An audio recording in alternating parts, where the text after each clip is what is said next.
She told me I was ruining the mood in front of a table full of people I didn't invite. My house, my wine, my food, her laughter, and not even the decency to lower her voice. I had barely said anything, just mentioned the music was a little loud for a dinner party, and suddenly I was the emotionally constipated husband dragging down her fun. You're ruining the mood again. Can you just go sulk somewhere else?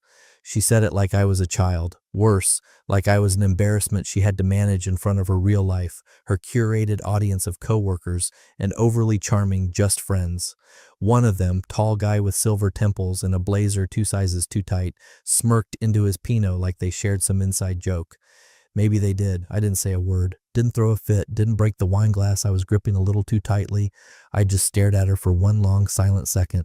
Then I turned, walked to the coat rack, grabbed my jacket, she always hated that old leather one, and headed for the door. Laughter still echoed as I stepped into the November air.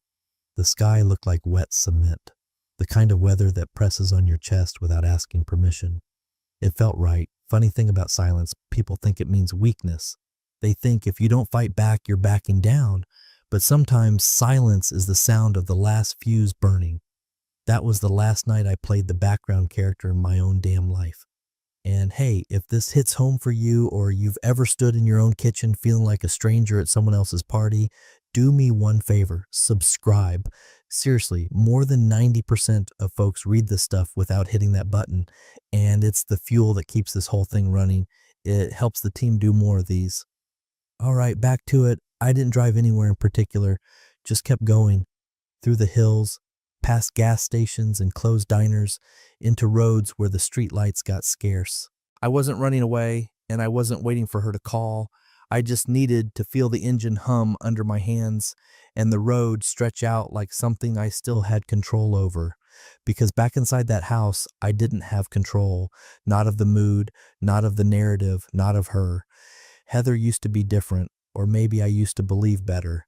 Somewhere between year 12 and 20, her sarcasm got sharper and her respect duller. She stopped laughing with me and started laughing near me, then at me, and always when someone else was watching, especially him. His name was Cole, the guy from her design firm who couldn't stop touching her arm when he talked. Always some light touch, a little lean in, calling her HD, like he had a right to abbreviate her. She said he was married, then she said he was separated, then she said he was not really anyone to worry about. I wasn't worried. I was watching. It was always the same. She'd invite people over without asking, host these spontaneous little collab dinners. She'd dress just a little nicer than usual, always perfume, always the heels, the way her voice lifted when she told stories, the way she talked over me or cut me off with a joke that made them laugh. I wasn't Roger. I was set decoration, a stage prop that occasionally fetched wine. The last straw wasn't the insult. It was her eyes after it. Like I was inconveniencing her by being wounded, like I should be grateful I wasn't asked to leave sooner. I reached the truck, slid into the seat, and just sat there for a moment. No music, no GPS, just me and the thudding silence of someone finally understanding where they stood. I watched our kitchen window for a few minutes. She was back at the table, refilling glasses, telling some story about back in college, like I wasn't the man who paid off her loans and took her to every family funeral for 15 years. Like I was nobody. So I turned the key, backed out of the driveway, and kept going, not to punish her, not to make a scene. But because I finally realized something, you don't have to yell to leave. You don't need closure from someone who never offered respect. You don't even need to slam the door. Sometimes the loudest thing you can do is say nothing at all and leave anyway. There's a difference between leaving and arriving somewhere else. Most people don't get that. They leave to escape, to flee something. But me? I left to find something I didn't even realize I was missing until the front door closed behind me, and the warmth of the house felt like someone else's comfort. I didn't drive to a buddy's place to vent, didn't hit up the usual diner with the greasy coffee and the waitress who flirts just enough to be polite. I didn't even consider a hotel. No, my hands knew where they were going before my mind caught up. The cabin, my uncle's old cabin, out by the northern ridge, tucked behind a row of long dead pines that hadn't stood straight in 30 years. No cell service, no neighbors, no internet, just timber, stone, and silence. I hadn't been there in over a year, not since I patched the roof last spring and stocked the pantry like I was preparing for a storm I didn't know was coming. Guess part of me already knew. The road there is rough, half gravel, half forgotten. It curves around like it's deliberately trying to shake you off. Heather always hated the place. Said it smelled like old books and dead things. That always made me laugh. What she meant was, it didn't have Wi-Fi, and nobody cared about her job title out there. Perfect. By the time I reached the cabin, the temperature had dipped into that bone-sharp kind of cold that slaps you awake. I parked, walked up the short path with the broken stepping stones, and opened the door. Still smelled like dust and cedar and something vaguely animal, but not in a bad way. Familiar, honest. I lit a fire the old-fashioned way. No starter log, just kindling, matches, and muscle memory. Sat down in the old leather chair that creaked like it had been waiting for someone to remember it existed. I didn't cry. I didn't scream into the void. I didn't throw anything. I just sat.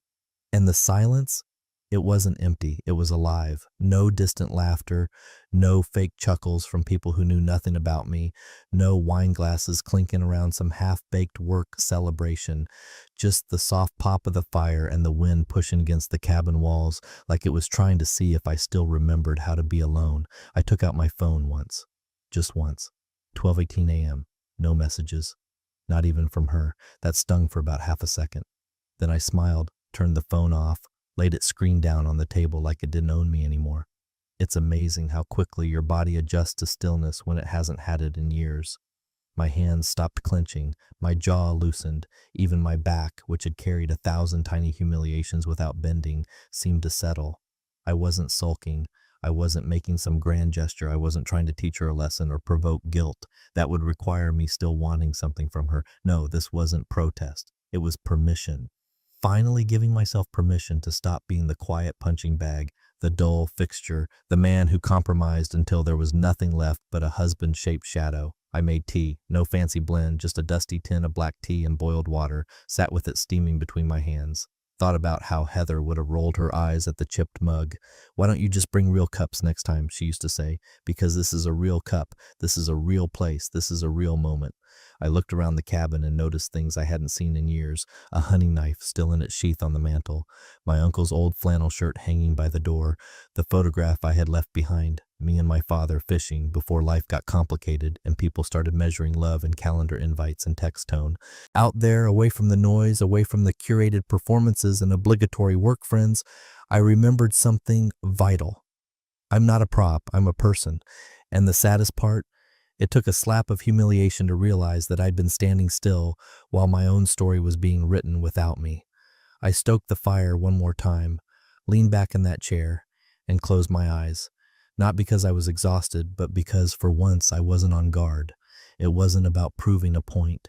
It was about reclaiming a place where my voice didn't have to fight to be heard, where silence wasn't a punishment, but a homecoming.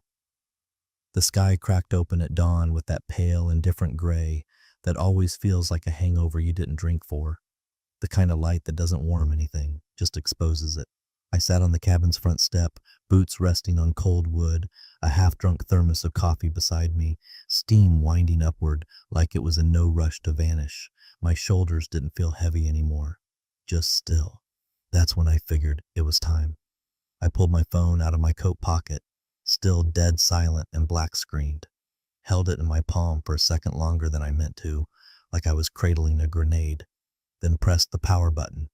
The thing lit up like it had been waiting to scold me. Buzz, buzz, buzz, buzz, buzz, buzz. 45 missed calls, 12 voicemails, texts so long they had scroll bars, and it wasn't even 7 o'clock a.m. yet. I let it buzz out.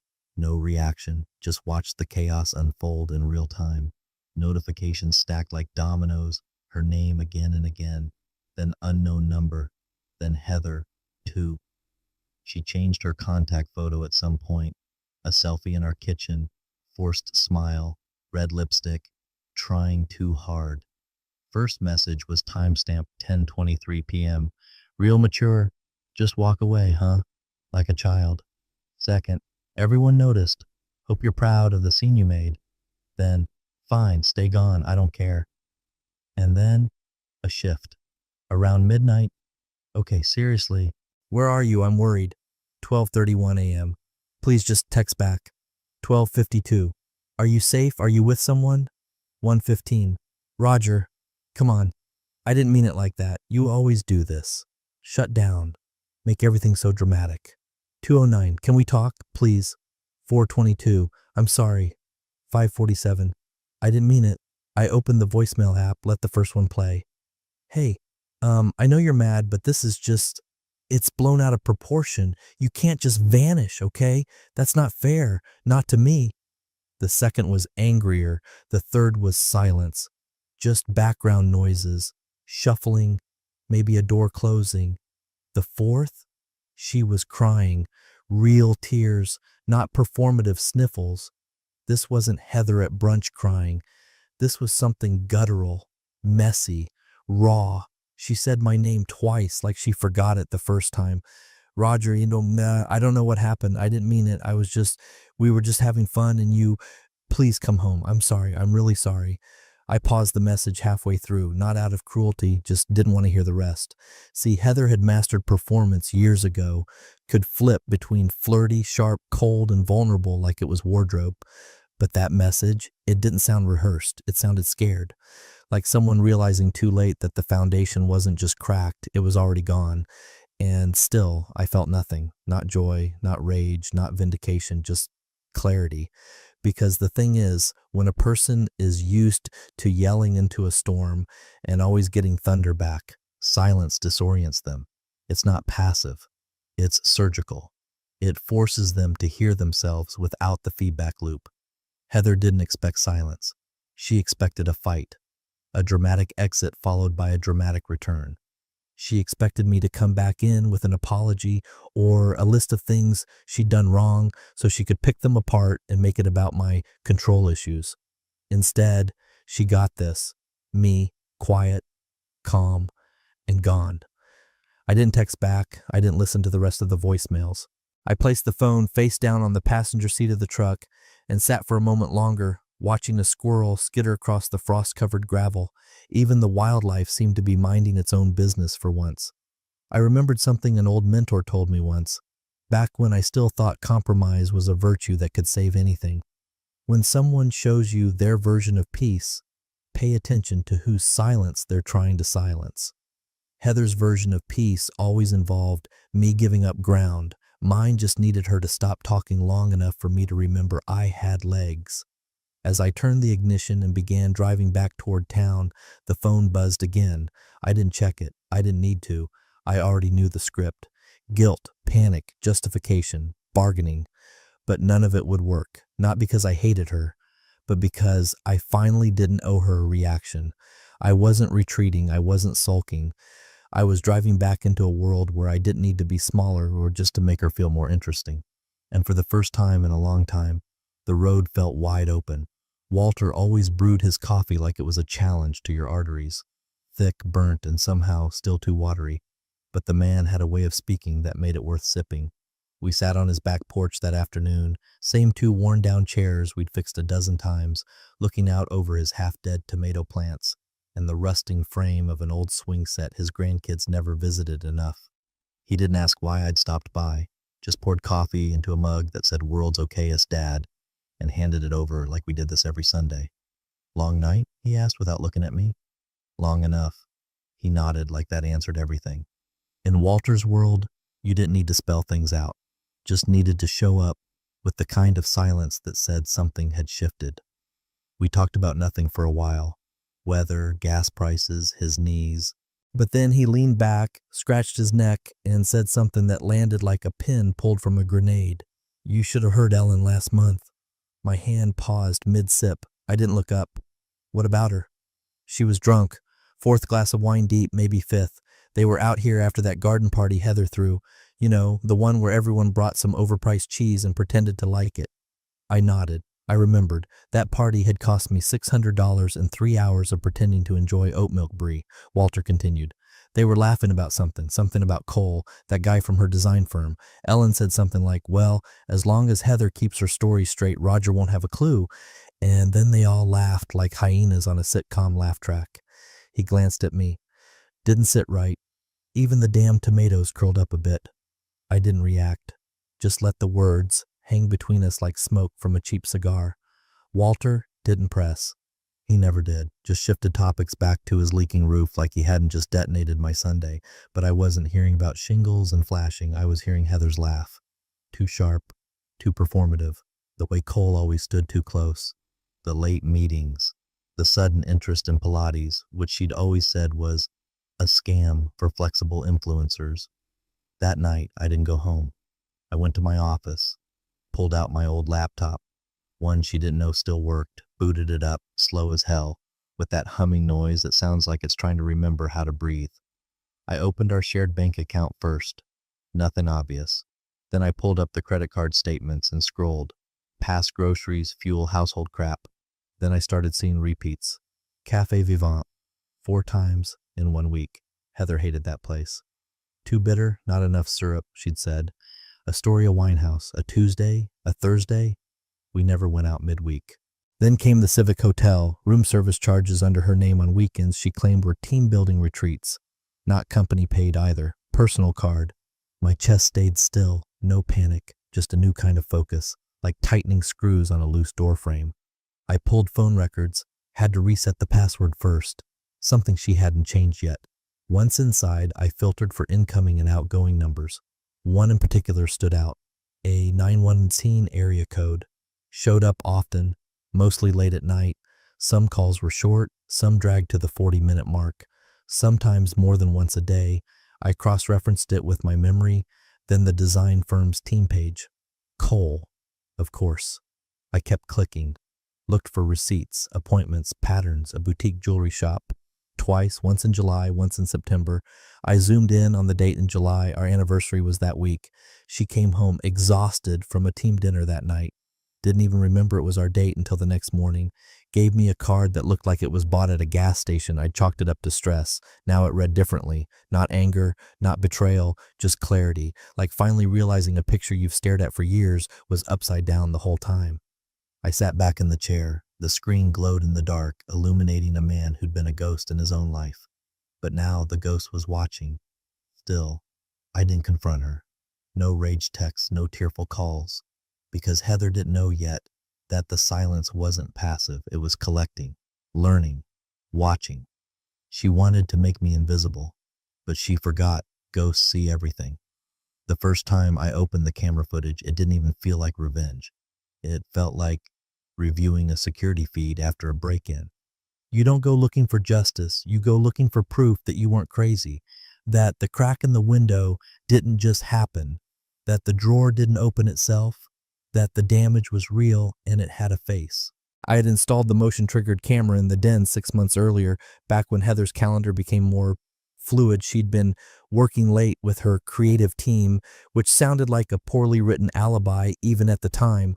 But instead of confronting her, I just listened, agreed with everything, encouraged her passion for collaboration, quietly installed the camera and told her it was for package theft. She didn't question it. Why would she? I was the man who always blinked first, who always backed down, who said, "Okay, babe," and meant don't make this harder than it has to be. I opened the file directory and saw the dates stacked neatly, hundreds of clips. Most were mundane, dust floating through light, a raccoon tapping the glass one night, me walking through the room, maybe once or twice, Heather on the phone. But then I clicked on one from 2 months ago. Timestamp, Friday, 8:42 p.m. The frame opens with the door swinging in. Heather enters, coat draped over her arm, heels clicking like punctuation. She's not alone. Cole. I didn't need a name tag to confirm it. Tall, smirking, he had the swagger of a man who believed he belonged in other people's homes. That alone was enough to peg him as the type. They walked in like they'd done it before. Heather beelined for the bar cart, poured 2 glasses of red. No hesitation, no awkward tension of first-time trespass. No talk about marketing strategy, client pitches, or team synergy. Just wine, low voices, too close seating. I watched as she tucked her legs up beneath her like she always did when she got comfortable. She touched his knee. He didn't flinch. I muted the clip, not because I couldn't bear the sound, but because I didn't want to humanize them. I wanted to watch the choreography of it, the body language, the rhythms of 2 people who thought they were alone. 10 minutes in, she leaned in and laughed. That throw your head back kind of laugh. The one she used to save for late nights on our porch when we were still figuring each other out. She never laughed like that with me anymore. Not for years. The next clip was from a week later. Same setup, same time, different clothes. She walked in alone this time, phone pressed to her ear. The camera caught her perfectly in frame as she dropped her bag on the floor and said into the phone, "He's so boring sometimes, it's like talking to a wall." Silence. Then laughter. She turned, walking toward the bar cart again. "Yeah," she continued, "but it's easier this way. He never asks questions. He just folds." I didn't pause, didn't fast forward, just let it play, hands resting on the desk like I was watching a corporate training video I couldn't skip. It wasn't heartbreak, it wasn't fury, it was colder than that. Clinical, like reading your own autopsy report and nodding in agreement. I replayed the second clip once more, not because I needed to verify, but because repetition burns clarity into your bones. Then I opened a folder on the desktop, created a new subfolder, labeled it Monday, dragged both clips in. It was a habit, really. The labeling. Monday was the day she always claimed she had evening strategy calls. Monday was the night I started taking longer showers just to avoid her passive sighs and exaggerated yawns. Now Monday had receipts. I didn't plan what to do with the footage. Not yet. It wasn't a weapon. It was an archive. A record of the moment the narrative turned. The moment her joke about talking to a wall stopped being insult and started being irony. Because the wall was listening now. And it wasn't made of plaster. It was made of silence. Of cameras. Of a man she thought would never bother checking the facts. She thought silence meant submission. She never understood. It was preparation. And the wall she mocked, it was learning how to echo. By noon the next day, Heather began what I can only describe as her greatest performance yet, the illusion of normalcy. The first text came in just as I was finishing a sandwich at the cabin, one of those sad, fridge-borne things made from half-stale bread and a slice of prepackaged cheese that probably expired last month. But it tasted better than anything she'd cooked in the last year, probably because it came without side orders of sarcasm or condescension. Her message lit up my phone. "Heather, come home. Let's talk. I made your favorite." No mention of the night I left. No mention of the 45 missed calls. No reference to the voice crack in her sobbing voicemail. Just a dinner invite wrapped in a smiley face. Like the past 48 hours were a small misunderstanding, a dropped call, as if silence was just a mood, not a message. I stared at the text for a second, then typed back, "Roger, not hungry." That was it. 2 words, clean, unemotional, the kind of reply that doesn't invite further conversation. It closes the door gently and quietly clicks the lock. 5 minutes later, another text, this time a photo. Heather in the hallway mirror, holding my old college hoodie up to her chest like some kind of nostalgic hostage situation. The same hoodie she once called juvenile and said made me look like a man trying to avoid aging. Now it was a prop. Soft lighting, pouty eyes. I could practically smell the desperation through the screen. Still, I didn't respond. She called once, ignored. Called again, declined. Third call. I let it ring until voicemail picked up. The notification hit almost immediately. New voicemail from Heather. Didn't listen to it. Then came the final message. No emojis, no punctuation tricks, no sweetness. Heather. "What do you want from me?" Ah, there it was. The turn. Not an apology, not accountability. A demand. Cloaked in vulnerability, but still a demand. Because Heather didn't know how to operate without control. The emotional steering wheel had always been hers, and she was suddenly realizing the dashboard was dark, the tires were gone, and the engine didn't start unless I wanted it to. I took my time replying, watched the fire in the wood stove settle into embers, listened to the ticking of the old clock on the mantel, the one she once called creepy and tried to convince me to toss. I let the silence stretch like a rubber band, just until it was ready to snap. Then I typed, "Roger, peace." One word. I didn't send anything else. Didn't clarify because it said everything. I wanted peace. Not apologies, not tears. Not her curled up in a hoodie pretending she remembered who I used to be. Not intimacy as repair. Just silence. Stillness. A life where I didn't have to brace for the next belittling comment tossed between spoonfuls of risotto. The kind of peace that comes not from forgiveness, but from distance. What she didn't realize, and maybe never would, is that peace isn't always mutual. Sometimes one person gets it when the other loses it. And right now, Heather was unraveling, slowly, beautifully, like a cocktail dress caught in a bonfire. I didn't feel bad. Why should I?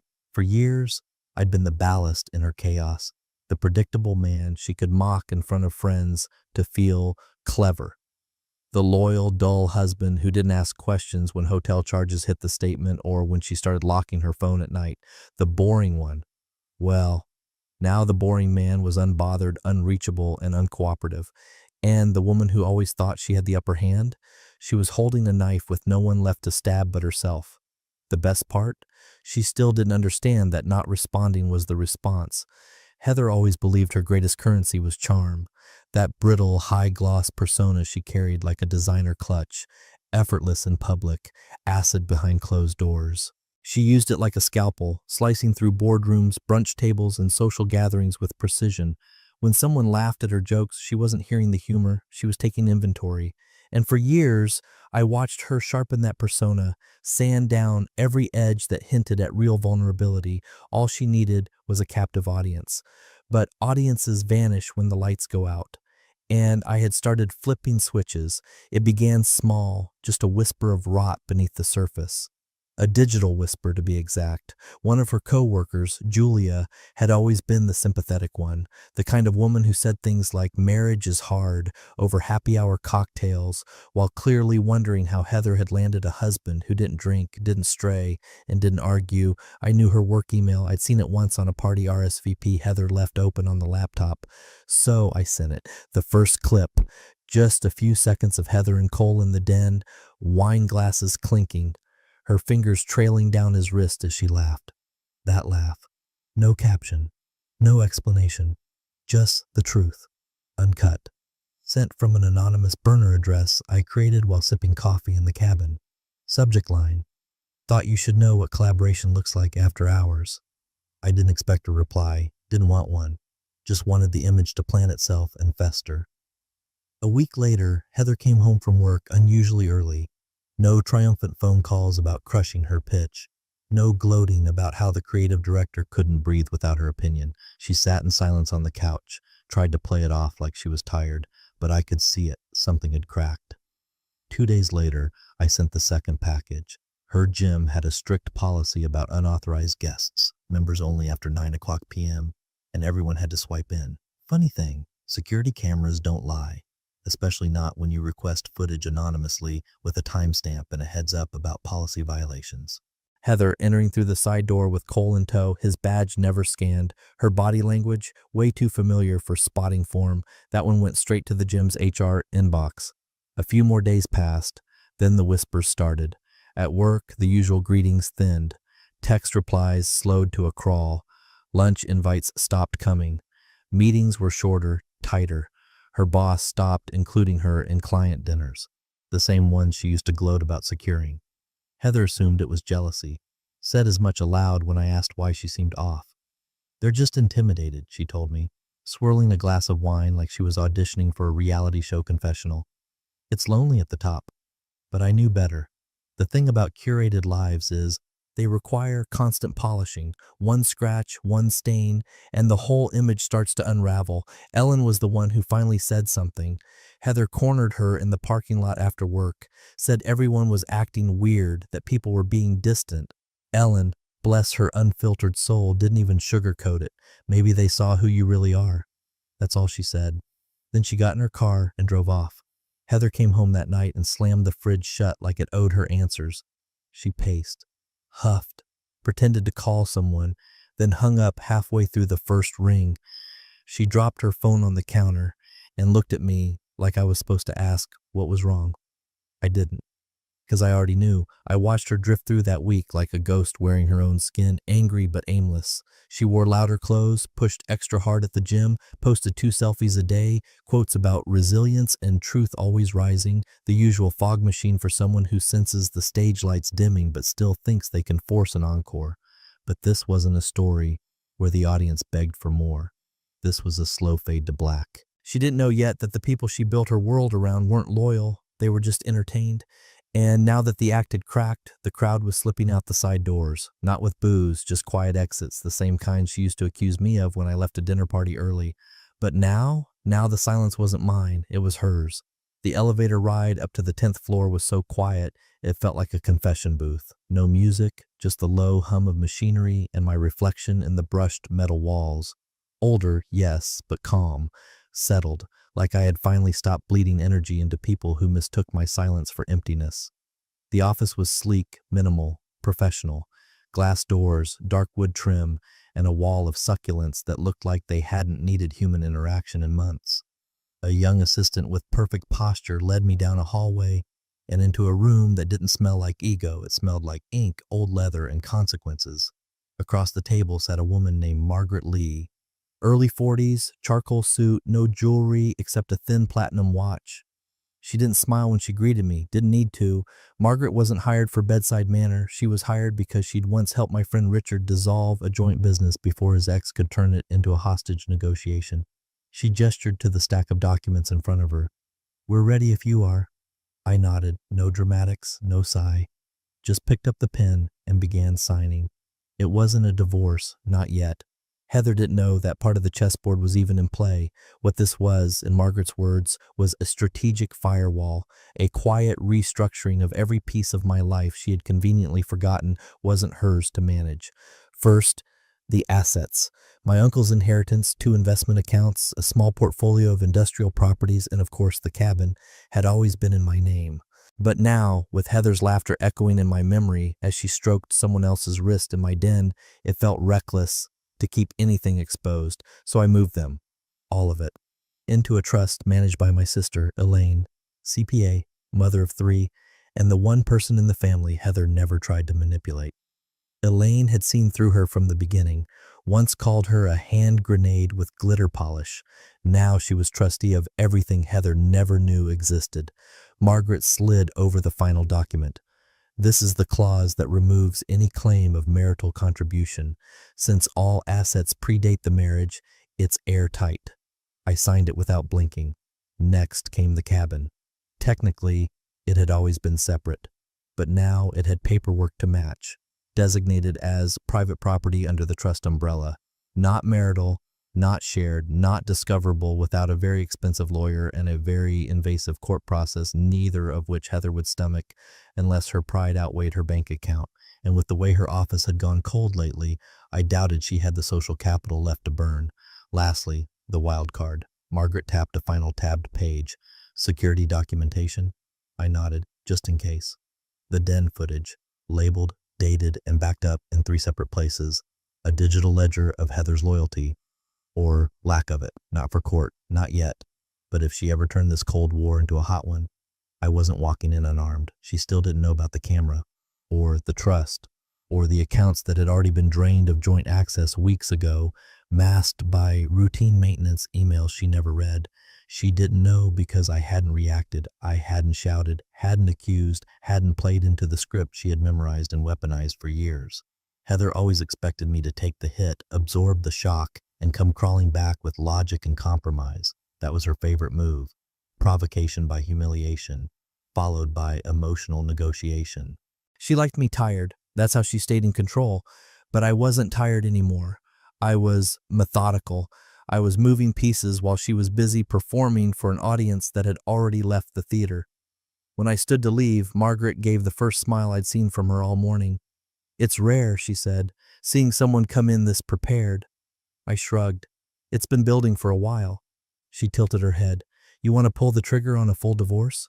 "Not yet," I said. "She's still busy pretending everything's fine." Let her.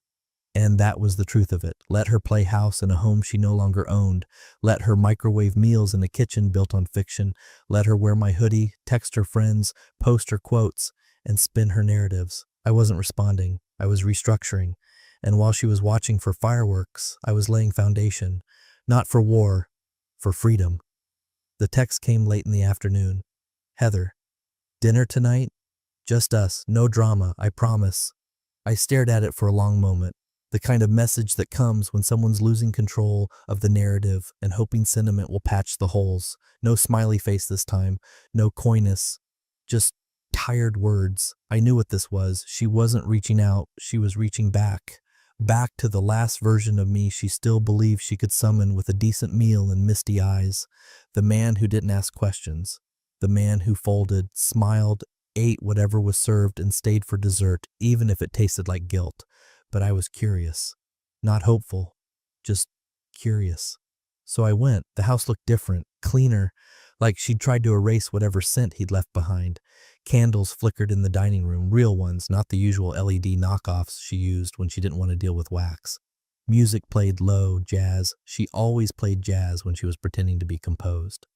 I stepped in without ringing the bell. It was still my house, technically, my name on the deed, my money in the walls. But it didn't feel like mine. Not anymore.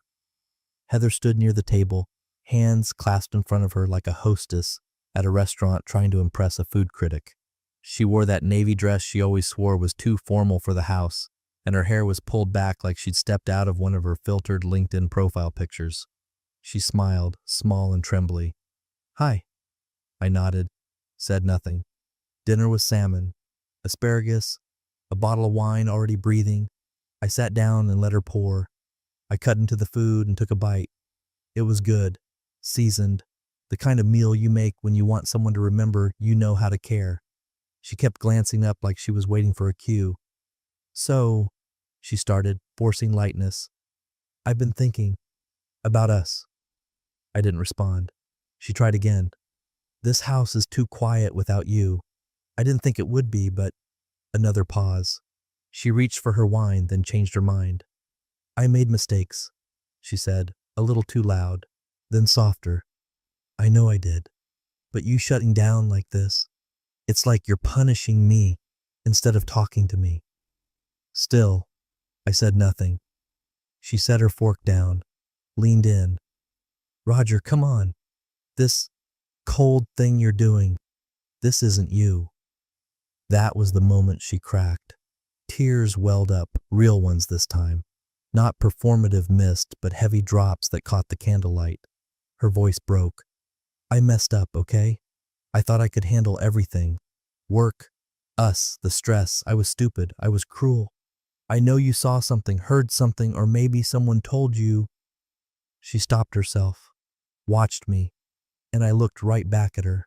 Not angry, not blank, just present. Finally, I picked up my napkin, wiped my mouth, stood. "Thank you for dinner," I said. It was quiet. She stood too, desperate. "Wait, just wait. Are you coming back?" Her voice was brittle, like she was asking a magic 8-ball and praying for try again later. I looked at her, really looked, the effort, the panic behind her eyes, the way her hands trembled just slightly when she tried to clasp them again. For a second I saw the Heather I married, then I saw the Heather I survived. "No," I said, "I never left where I truly belonged."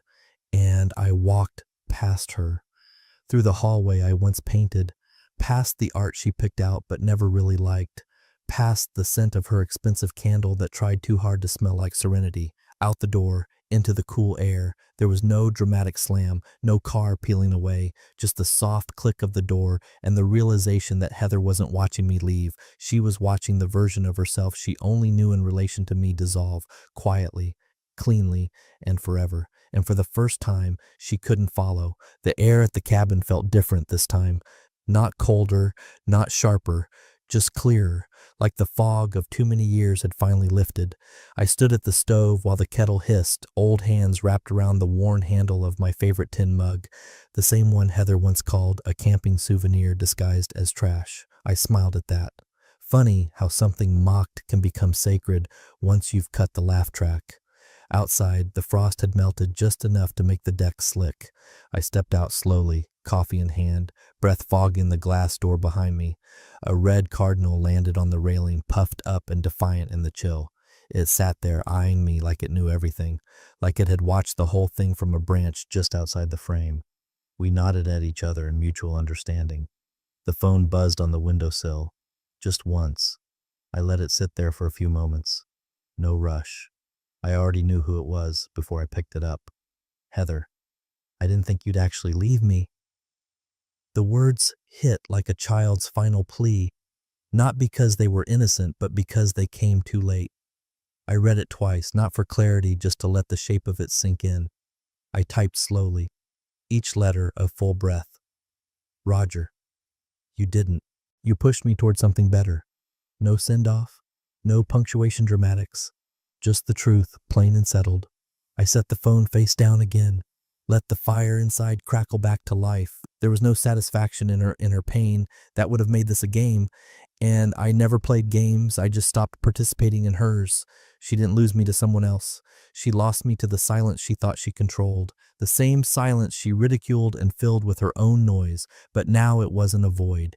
It was space, room to breathe, to exist, to be. I didn't check for a reply, didn't keep the phone in sight. I didn't need to. That chapter was done. Not burned, not ripped, just closed. The wind rustled the trees and the cardinal flitted away. I took a sip of coffee, strong, bitter, no cream, and let it warm the back of my throat like resolve. This place didn't ask anything of me. No conditions, no performative apologies, no mental gymnastics to interpret a tone or anticipate a dig hidden inside a compliment. Just me, the wood smoke, and the sound of everything I forgot I needed. No calendar alerts, no couples dinners, no scheduled intimacy, just mornings like this. Quiet, slow, and mine. I stepped back inside, stoked the fire, folded an extra blanket over the couch, picked up the book I never finished, not because it was bad, but because years ago, someone told me it was too slow. Turns out, slow is exactly what I needed. Outside, the world would keep spinning. Heather would keep explaining, spinning stories, maybe telling her friends I'd snapped or become cold or checked out. Let her. Let them. I had nothing left to prove, nothing left to fix, no more debates over tone or tension or calendars or working late, just this, one cabin, one fire, one cup of coffee, and peace, not the dramatic, cinematic kind, the real kind, the kind you don't beg for, the kind you reclaim.